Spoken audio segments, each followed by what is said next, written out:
Okay, guys, so let me get myself situated. We're going to talk about your essay. So you have a draft, and you are going to make your draft better. And what you're going to do, you're already in the Google Classroom watching this video. And so you're going to have 2 tabs open. That's 4. So you're going to have 2 tabs open. So I want you to go up to your browser, and I want you to open up another tab. So you'll have the Google Classroom here. Pretend like if you're a 7th grader, it's yours. And then you're going to open up your Google Doc that has your argumentative essay there. And what I'm going to do is we're going to go over yours together, paragraph by paragraph. And if you do what I ask you to do, you're going to have a really, really, really nice essay. Because remember, you peer edited yesterday, and we worked on elaboration. And the day before that, we worked on evidence. And then today you're going to do a bunch of revisions and edits and make sure you have what you need to have. Because sometimes you work on essays and you haven't looked at the scoring guide, and you've forgotten and maybe have wandered a bit away from the structure of an argumentative essay. And so today we're going to get back on track. So you have your sources, and you have your essay guidelines and all your drafts and such. You're not printing a draft today. You'll print one tomorrow, and you'll do your second peer edit tomorrow. And so everyone will have a chance to read some really, really good writing. So with that, let's talk about yours. So you have your Google Doc open, and I'm missing this paper right here. Let's go over not sentence by sentence, but paragraph by paragraph. And then I'm going to say pause. So that means pause the video. And then you're going to click over to your Google Doc. So remember, you have your Google Doc open like this. So you'll click over here, and you'll make all the revisions at that time. So it might take you longer to work on this than other people. And everybody should add a little something, because nobody so far has a beautiful, beautiful essay. I think everything could be better. So let's look at the very beginning. So some of you have given it like a title with your name, and your name at the top to the left-hand side is fine. But it should say, Dear Port Angeles School Board. And it should be written just like this. Dear Port Angeles School Board. Capital D, capital P, capital A, capital S, capital B. Because your prompt said you're going to write a letter to the school board. So you're writing it to the school board. And the school board is like 5 people, 5 adults. And they make big decisions for our school district. And so your letter goes to them. Now, if you want to really send yours to the school board, you could. But right now, let's just get this essay done. So that's the first thing you're going to make sure you add in a comma. So check yours. Do you have it? Perfect. Okay. And then let's talk about your attention grabber. Your attention grabber should not say, what do you think about starting school later? You want to build some suspense in your first paragraph. You do not want to say right off the bat what your essay is about or what side you're on of the overall issue. You want it to be a statistic. You want it to be a question that's really thought-provoking, or you want it to be a strong statement that sort of picks a fight, or sort of might make somebody go, what? And you want to do that for a particular reason, so that people want to keep on reading. And you don't want your side to be known yet. So it should be something really good. Like I try, and I'm going to use mostly my yellow one because my green essay is not the world's best. So I try here, and I just go right to words that I'm not telling you right off the bat that we should not start school later, but I'm going to start persuading you in the very first sentence. Because remember, I use the word addicted. And I talk about spending hours on Snapchat and such. So use my mentor text as an example. Don't steal my sentence, but have a sentence that sort of picks a fight and makes it, you know, where it's clear without you being obvious about what you're doing. So that's your first sentence. And then you should jump to some background information. Background information should be something about what our school day looks like right now. Background information should be, you know, kids come to school tired, or anything that you see of your own personal experiences. We go to school at 8:20, we go to school at 9:20 on Wednesdays, like all that. And then for the very first time, you are going to include the entire argument. The school board, the school district, is considering starting school later. And so that'll be right after your background. So you get my attention, you tell me how this came about, and then you give me the overall issue. Should we start school later or not? And then you have your 2 reasons in a gorgeous sentence. And some of you have your reasons, but they're really in fragments.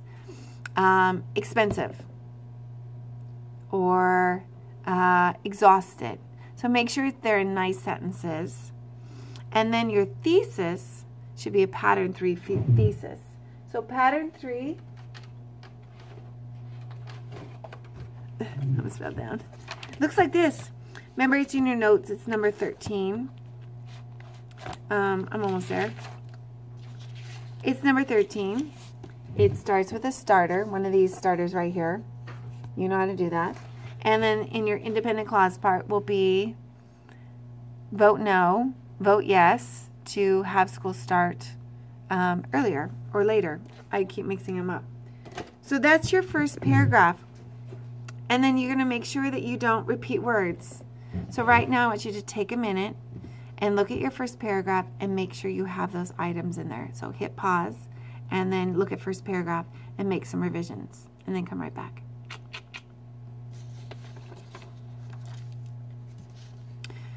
Okay, so paragraph 2. Paragraph 2 is your first reason, and it's a good reason, but it's not your strongest reason. And when you go to paragraph 2, so pretend like this is my essay. So you're always going to begin, to get started, you know, it's that first transition phrase. And however you write it, make sure it's different from up here in paragraph 1. Make sure it's different because the reader has read your essay and you've already got me thinking because you asked me a question or you said a statement that made me start thinking. And then you didn't even tell me your side until the very last sentence. So you built up some suspense. And now I'm intrigued with what you have to say. So now you're fully going to explain that first reason. So you have your first reason, totally different words. Look at yours and make sure yours is totally, totally different. And then you're going to have either pinks or yellows. Remember, yellow is a quote. So you need to have 2 quotes in each paragraph. Some of you will have 3, and 3 is fine, but will require some more elaboration. So remember this, and you're going to look through it and make sure you have it right now. You're going to look through it.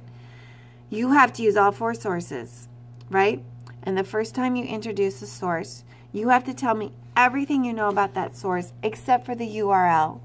You need to say source 1. You need to say what the article is called. You need to spell it correctly. You need to have the author's first and last name spelled correctly. The date it was published. Write the date out. Like, don't say 1/27. Say January 27, 2019. You don't need the URL. That's just to prove that this to you. This is an actual article. And the other thing I want you to include is what paragraph number your quote came from. And all of that is in a sentence. So let's look at mine really, really quickly. I did it 2 different ways that I want you to think about it. So I say right here in my yellow, according to source 2, an article called Giving Schools a Later Start would create a huge financial benefit by Washington Post, adapted by News ELA staff on September 7th, 2017. Then I have to give it a verb. States in paragraph 5 that the one cost is the price of reorganizing school bus schedules, estimated $150 per student per year. So all of that is one piece of evidence. Now that I've introduced source 2, For the rest of my essay, I can just say source 2. That's all I have to do. I don't need to put all that stuff because it's boring to read over and over again. You've already said it once. So then you can see as I go on, I just say source 2. And that one's easy just to say source 2 because the author, you know, it's not like a person's last name. And remember, when you have a quote and you start in the middle of the quote, you're going to use that ellipse, that dot, dot, dot, 3 dots. So if you don't start at the beginning, oh, I'm in the middle of a video. I'm sorry. So if you don't start in the beginning of a sentence, because it just doesn't work for you, like you want to take out parts that are distracting and you want to just keep it on some information, you would add the dots. And then this one just ends at the end of that period in the article, so we just leave it as such. So just, I want you to take a peek at your evidence in paragraph 2. And then you need to make sure that you elaborate at least twice. And when you elaborate, I do not want you to use words. I've been writing them down. This supports my claim. I don't want to see that as a pink. That's really, really boring to read as a reader. If I read the evidence and you just regurgitate what the evidence just said, that's not insightful. That's not persuading me. It's sort of like you fill up space. You need to give me an example. You need to give me, think of a situation where, you know, when I talk about this flat one-time cost of $110,000, well, what else could we do with $110,000? Could we have another sport at school?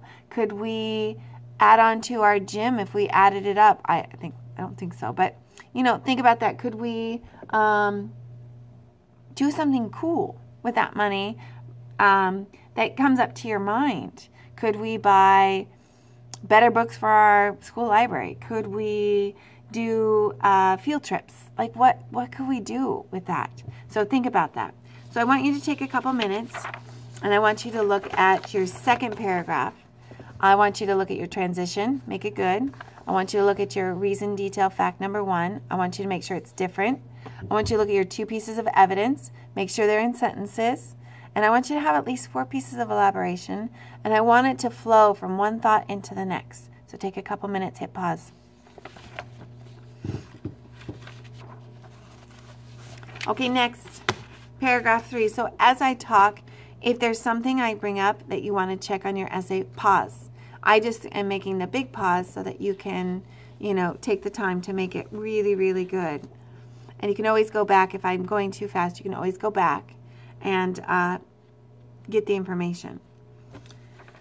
So paragraph 3 is your second reason, and this is strategy. It's your stronger, more persuasive reason.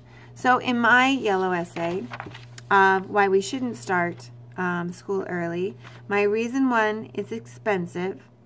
And my reason 2 is it's really not hard to get 9 hours of sleep a night. We know what to do. There's no like secret thing we have to do to get 9 hours of sleep. So that transition phrase should be something like even more importantly, or more significant, or an even a more important fact or reason. You know, make it clear to the reader that the first reason was good, but this reason is something you need to pause and really think about, okay? And then again, that reason, that detail, that fact should be worded differently than the first paragraph. Mine is close. I think I would revise it because I just say it's not difficult to get 9 hours of sleep at night. And in the first paragraph, I said getting a good night's sleep is not a complicated concept. So I do use different words, barely. But I would fix that up just a little bit.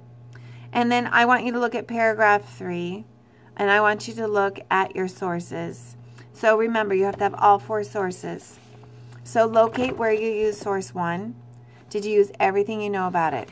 Locate where you use source 2. Did you use everything that we know about it?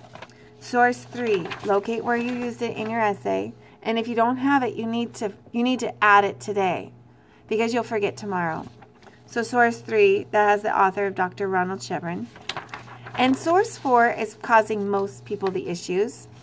It's a text feature, and it's called Sleep in Teens, and this is how you spell it. And some people are referring it to an article on nerdsleep.com. I would like you to avoid the URL and just go with the title of this text feature. And that will make it easier. And then after you introduce what you know, which is in a bunch, then you could just refer to the text feature or source 4, okay?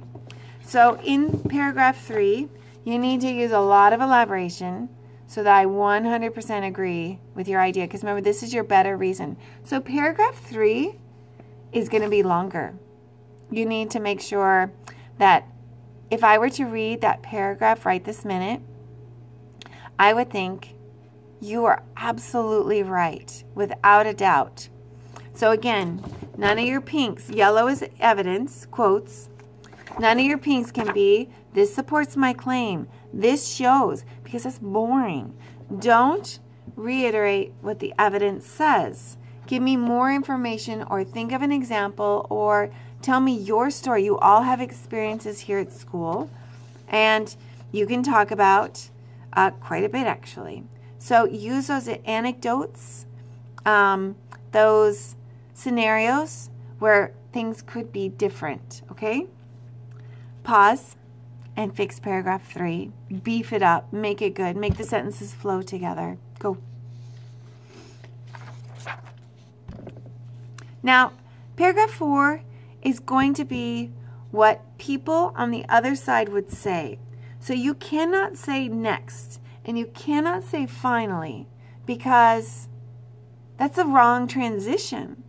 You need to say something like, on the other hand, or another opposing viewpoint, or opposing. Just transition me from reason 1's good, reason 2's better, but here's what they're going to say on the other side. And then you're going to say, here's proof. Here's proof that they have a gripe. And then you're going to say, well, here's proof that that's stupid. And I'm going to use a lot of creative elaboration so that I can only agree with you. Okay? So paragraph 4 should not be your shortest paragraph. Some of you literally have the counter argument. So my counter argument, I say, is I talk about, however, critics would probably mention something about teen circadian rhythms and inner clocks.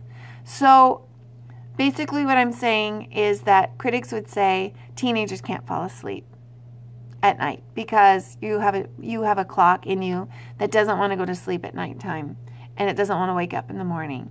And I prove that. I prove that right there with source 3, and that's the first time I've introduced it. So I give you the full title, and then I actually give you 2 pieces of evidence that support that people would say that the start of high schools and they work against teens' natural sleep patterns. And then I prove it when it says they often find it challenging to get up and be on time for a school day that starts before 8:30. But here's where I got creative with my elaboration, and I remind the reader that 8:30 is one thing, but we start at 8:20. So is $500,000 worth 10 more minutes? So that's where I got creative there. And you need to have some evidence. So my evidence, I paraphrase it because I talk about 18% of school districts. I could have used a quote, but I told you from source 2 that only 18% of school districts in the entire United States start that early. So I kind of use some bandwagon because not everybody is doing it. But you can also go the other way with that. So be very, very creative with that. So you need to have at least 2 pieces of evidence, preferably one that supports the counter argument, and then start getting me away from that. And that second piece of evidence you give me should be such a strong piece of evidence that proves your point that I would be crazy to not agree with what you are saying. And then you get to, so go ahead and pause. And then you get to the last paragraph. Clearly, finally, obviously, finally is not so good. Obviously, evidently, anything that says you all answers point to this. And remember, you're writing me, school board me, a letter because I'm thinking about starting school later. So your restatement of your thesis statement does not need to be pattern 3. I'd actually like it to not be pattern 3. I would like it to be an imperative sentence where you tell me what I'm supposed to do. Vote, veto, agree, disagree, propose, whatever it is, whatever side. I make the whole table. Like, be emphatic as you restate the thesis. Look at yours. Did you? And then you restate reason 1. Remember, reason 1 is good. You're going to use totally different words from paragraph 1 and paragraph 2 because I've read it. And I read it really thoroughly because you provided a good argument. And then you're going to restate reason number 2. Remember, reason number 2 is better. It's stronger. And you're going to use words that kind of craft it throughout, that lead me toward that decision that I should or should not vote, whatever way you want me to. And then you're just going to touch back on, clearly there's a problem, clearly you're thinking about it, but here's why you should or should not do this. So touch back on that information, and then you need to tell me how to vote. Vote yes, vote no, veto, have a big fit, don't have a big fit, have a party, I don't know. Tell me what to do and be very emphatic about it. And then you need to make sure. So the last things you're graded on is all your sentences throughout your essay have to flow together. So as you read it, every sentence should take in consideration what you just said so you don't repeat yourself. We call that redundancies. So that if you give a piece of evidence, don't just regurgitate it out. Give me an elaboration that adds on more meaning to it. Or you can take another part of an article or 2 parts of an article, put it together in your own words with a little bit of you, and give me a scenario that might work better. You need to make sure that when you turn this in that it's highlighted correctly. A final draft is perfect. Nothing is handwritten on it. It's a perfect final draft for 110 points. So make sure it looks good. You need to make sure that you have all 4 sources properly cited. At this point, if you don't cite your sources correctly, I will have to take a deep breath. I'll have to take a deep breath and give it back to you and tell you to cite your sources correctly. Please don't give me a quote and say, this was said by Dr. Ronald Chevron in source 3, because that's boring. That's boring. Give me a better sentence. And use my mentor essays, my green and my yellow, to help you through that. And the last thing, you need to make sure that you go above and beyond. Oof. So you see it's in your scoring guide. You have to go above and beyond. What does that mean? Well, you can have a good essay that meets all the basic requirements. You have a good reason, a better reason, a counter argument. You have 6 pieces of evidence. You have at least 2 pieces of elaboration. And you've met the criteria. That's not going above and beyond. Going above and beyond is something extra. Maybe extra is instead of 2 reasons, you have 3. Maybe extra is making sure you cushion each paragraph with at least 3 pieces of evidence and a lot of elaboration. So like 6, 2 for each, or 3 for each, or 3 for one and 7 for another and 2 for the last one in the same paragraph. So make sure, because that's 5 points that you're going to probably want to try to capture. So to recap, you have fixed all 5 paragraphs. You have paused me a lot. Whenever I brought something up, you went and looked at your essay to make sure you had it. You are not printing today. You are just revising. Some of you are just finishing typing. And if you finish typing, then you need to make sure you watch the whole video. And tomorrow, we'll go to the lab very quickly. You'll print, you'll highlight, you'll do your second peer edit. And then on Friday, we'll go to the lab for the last time on this essay. You will get some time to work on it, and then you will print, and it will be your final copy. So in total, you'll be turning in 5 drafts. Right now you've turned in 3. Thursday you'll turn in 4, and Friday will be your final draft. That is a lot of practice. And so this essay should be your bestest piece of writing. And I look forward to reading it. So if you're a person that has made sure, then I'm sure it will be really great. And if you're a person that's trying to cut some corners, this is the time where you need to stop and slow down and add it. The one thing I've noticed for a few of you is that you say a quote is from a source that it isn't from. And remember, I've read these sources a lot. So I know what's in source 4 and 3 and 2 and 1. I know what's in there. So make sure that your evidence is correct. And enjoy. And I look so forward to seeing your work.